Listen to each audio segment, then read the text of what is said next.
প্রথম দিনেই ফাঁস মাধ্যমিকের প্রশ্নপত্র। এবার মাধ্যমিক পরীক্ষা শুরু হয় সকাল 9টা 45 মিনিটে, আর প্রশ্নপত্র সোশ্যাল মিডিয়ায় ছড়িয়ে পড়ে দুপুর 12টার পর। কোথায় থেকে প্রশ্নপত্র ফাঁস হলো তা চিহ্নিত করে পর্ষদ। জানা যায়, মালদার দুটি স্কুল থেকে এই প্রশ্নপত্রের ছবি তুলে তা সোশ্যাল মিডিয়ায় ছড়িয়ে দেওয়া হয়েছে। পরীক্ষা শেষ হওয়ার পর দেখা গিয়েছে আসল প্রশ্নপত্র ও ভাইরাল প্রশ্নপত্রের ছবি হুবহু একই।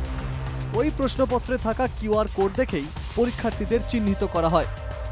মালদার নগরিয়া হাই স্কুল ও চামাগ্রাম হাই স্কুলের দুই ছাত্রের পরীক্ষা বাতিল করা হয়েছে। এবং এরা একজন নগরিয়া হাই স্কুলের, একজন চামাগ্রাম হাই স্কুলের। Registration card, admit card ceased হয়েছে, রিপোর্টেড এগেইনস্ট হয়েছে, আরএ হয়েছে, এবং এদের এবছরের মতন মাধ্যমিক পরীক্ষা শেষ।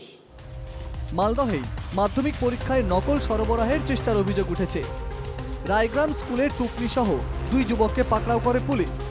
3টি পরীক্ষা কেন্দ্র থেকে মোবাইল সিজ করা হয়েছে। সারা রাজ্যে যে পরীক্ষা হয়েছে সেখানে 3টে পরীক্ষা কেন্দ্র থেকে 3টে মোবাইল সিজড হয়েছে। একটা পুরুলিয়া, একটা ঝাড়গ্রামে একটা স্মার্ট ওয়াচ, পুরুলিয়া একটা মোবাইল, আর মালদা একটা মোবাইল।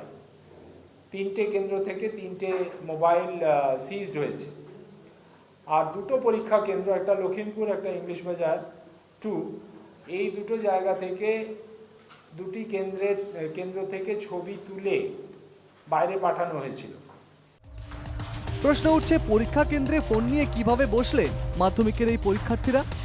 যদিও প্রশ্নপত্র ফাঁস রুখতে মাধ্যমিকের প্রথম দিনেই কার্যত ফুল মার্কস পেল পর্ষদের সেই ব্যবস্থা, তবে ঠেকানো গেল না প্রশ্ন ফাঁস।